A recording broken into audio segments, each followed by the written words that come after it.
Welcome to episode 3. I am so excited for y'all to be here and for us to have this conversation or this discussion because it is all about how you, young adults specifically, focusing on leading right now personally meaningful lives, getting out of your own way, getting past self-doubt, and living the lives that you know you want to be living without waiting 20 years to do so, you doing that actually impacts and creates social change, which I know is also crazy important to y'all. And I respect that so much. So if you're wondering, how is that even possible? I promise I will elaborate. So here is what I hear often when y'all come to me and want either advice or you want to work with me.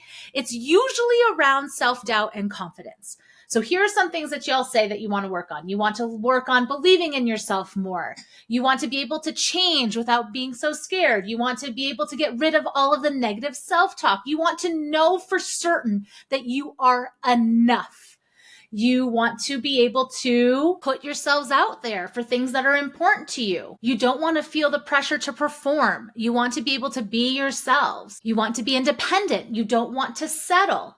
You want to stop being indecisive and being able to make choices that work for you and you know feel good for you. I want to stop holding myself back. Yes, I did read from a list of exact quotes from clients, from young adults such as yourselves.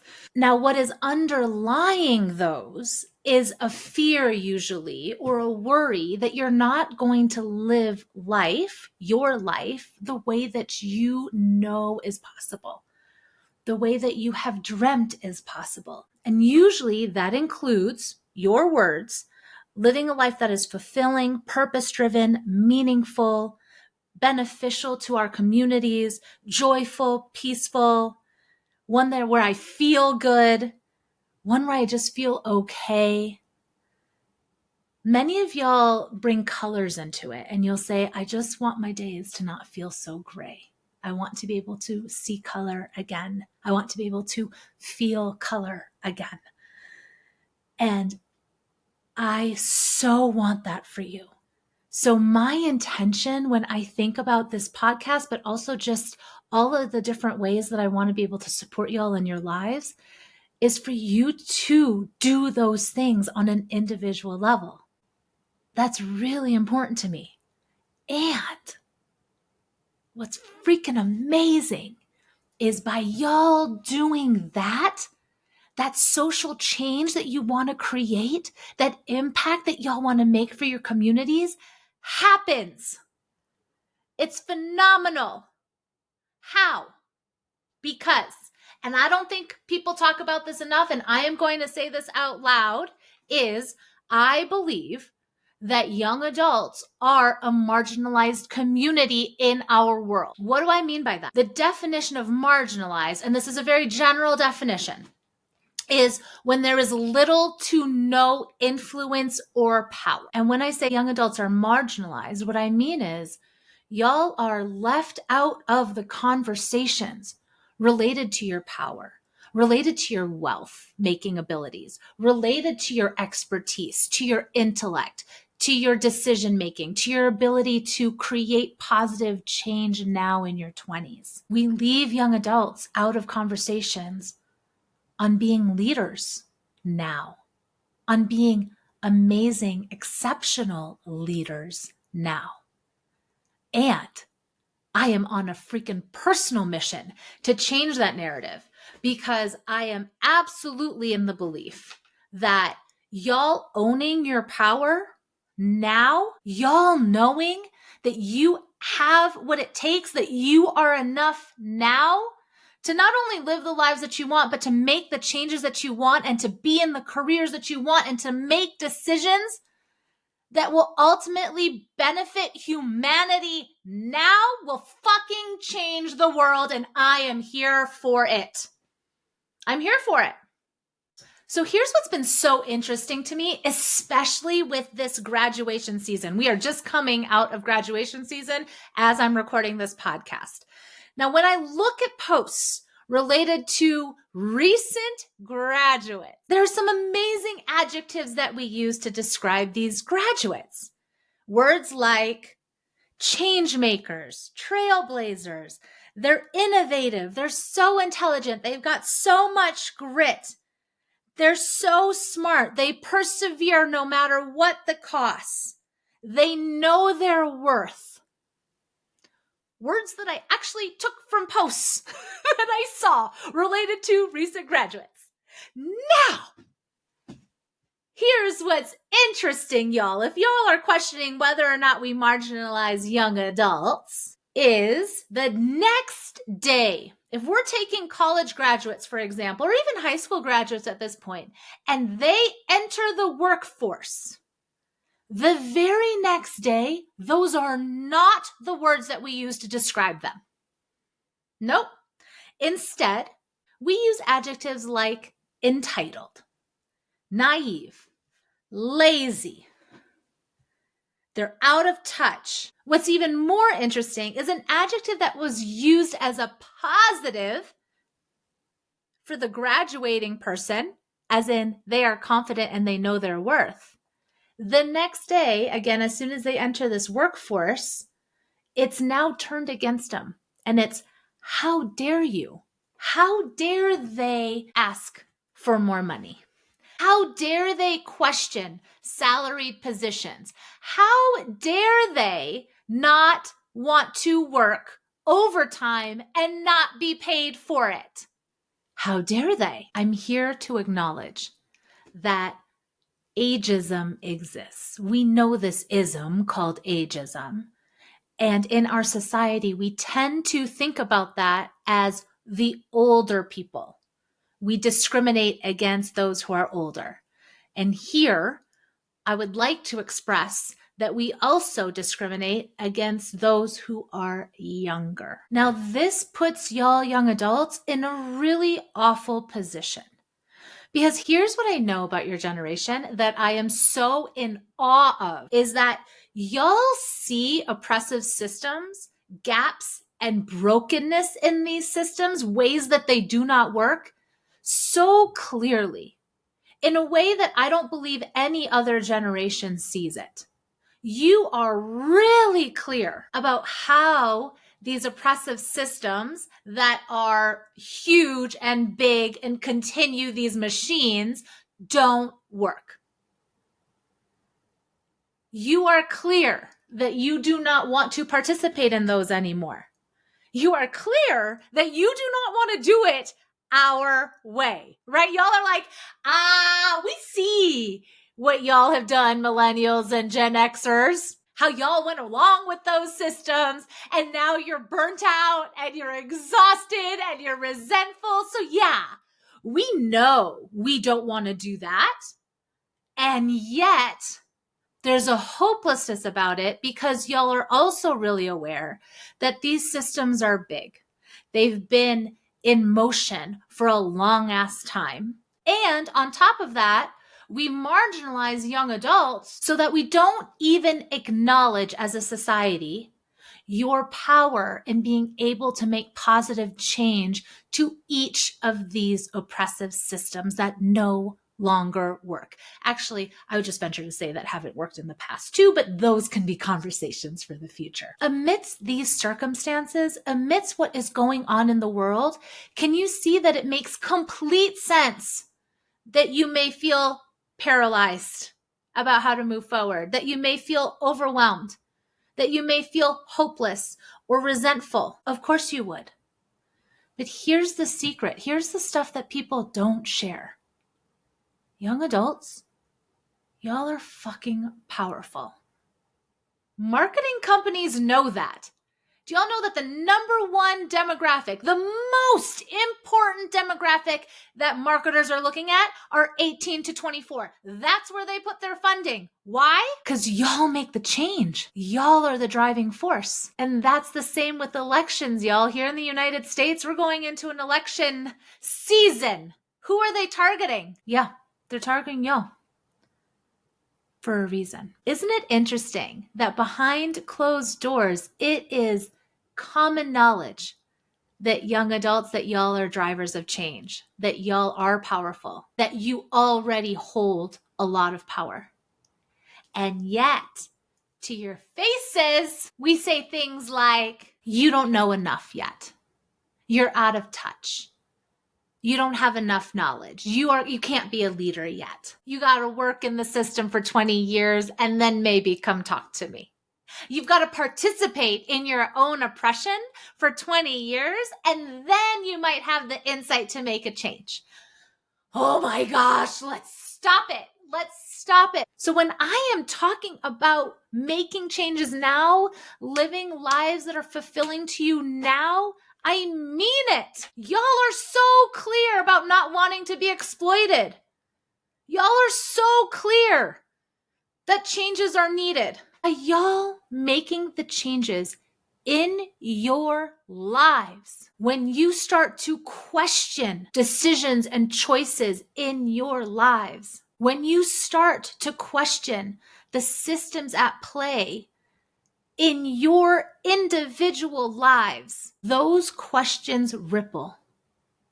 People and communities start to see, oh, maybe there are inequities here.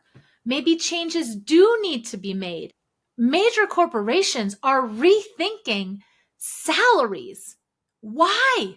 Because of you. All of this to reiterate, when you ask me or when you wonder, am I enough? My answer is a resounding yes, yes, yes, yes, yes, yes, yes. And because of things out of your control, because of the air that you breathe, because of the soil that you were brought up in, you living the lives that you want to live now, you having confidence, you being able to trust yourselves, you being able to stand up for yourself to parents, to elders, to communities, to corporations, to your boss, to your church, to your schools is tough. Not because there is anything wrong with you, because instead it was designed that way. And that design, those designs are something you young adults so clearly are aware of and so clearly know need to change. I absolutely trust y'all to do it in ethical manners. Why? Because ethics matters to you. Benefit for all matters to you. It actually is interesting. I just remembered when I was thinking of podcast names, the one that I kept coming to was fuck shit up. We're gonna just fuck shit up. My kids were the ones that were like, Mom, I don't know if people would really understand what your podcast is about, but perhaps in this episode, y'all could get a sense. So when I say I'm ready to fight dragons with y'all, I freaking mean it. And it's also such a freaking honor that I get to be there with you because y'all have the knowledge base. You know what's up in a way, again, that us older generations do not know of. We were willing to accept our exploitation for many, many, many years. We were willing to play in the rat race. And where are we now? Y'all know it. We're exhausted. We're burnt out. We're resentful. We're trying to find new jobs. There's this midlife crisis.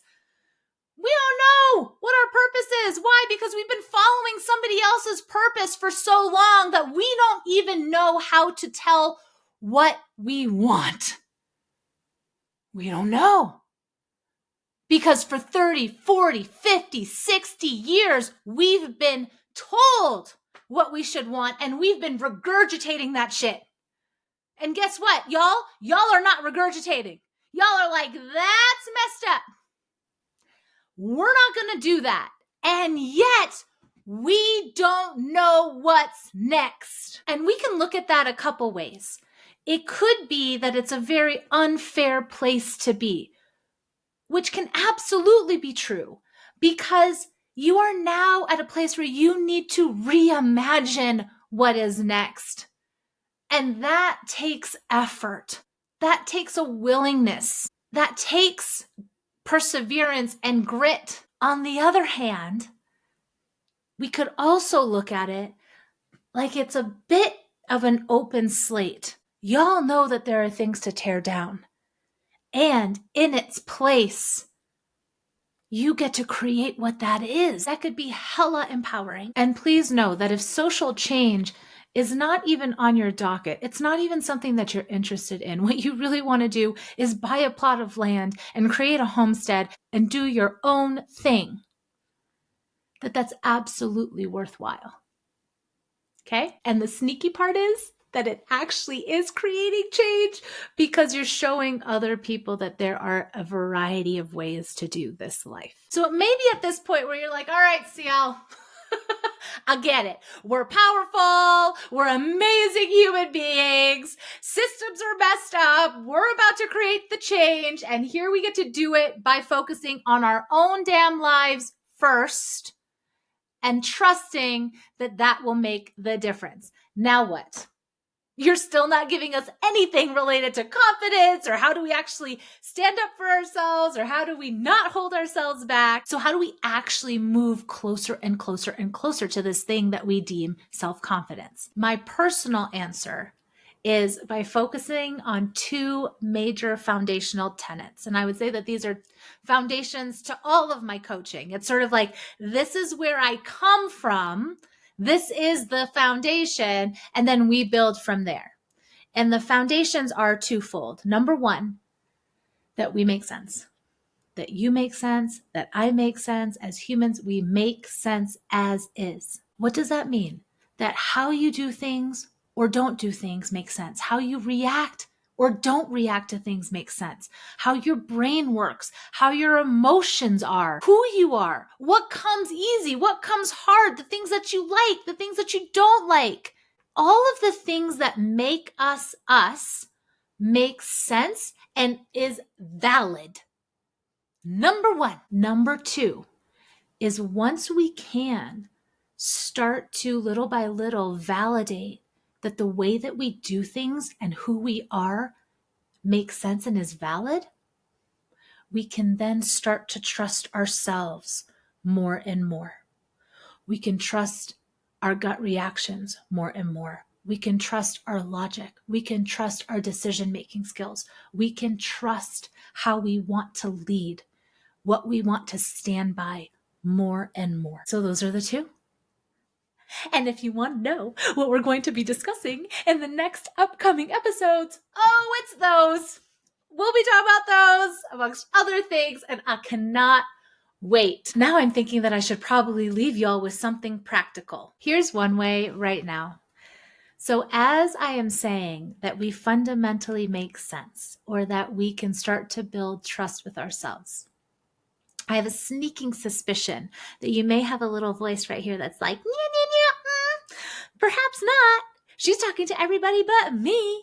She's saying that we fundamentally make sense. And I can see that theoretically, but there's this one thing. Like, it can't be because my brain's broken because I have ADHD. Or something's wrong with me because I'm dyslexic. Or she doesn't know that I procrastinate all the freaking time. What I'm saying is yes.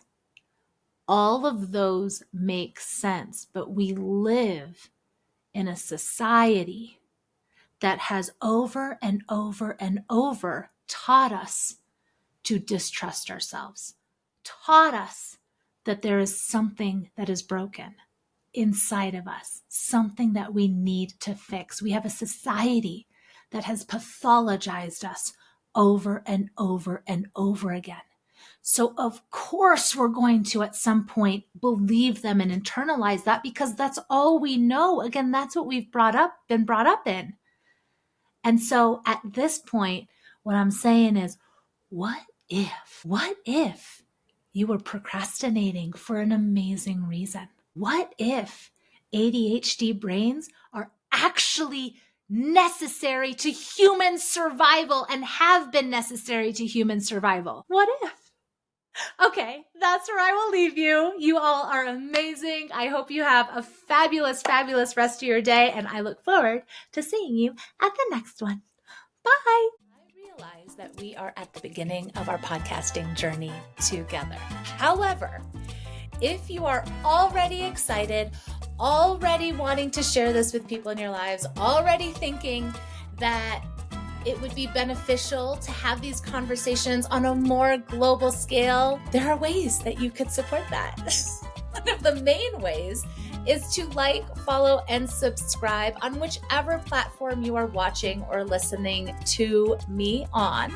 You could always comment. I would love to know what you found helpful or interesting in any of the episodes. And of course, if you have ideas about what conversations, what topics you would like to cover in the future, please let me know. Again, this podcast is for you. Other ways that you can find me are on social. So I am on Instagram, TikTok, and Facebook at Cielle Amundson. That is at CIELLEAMUNDSON. Find me there, say hi, let's start a conversation. And if this is something that you think other people in your lives would love to be a part of, would love to hear, would love to be in conversation with, please share this with them.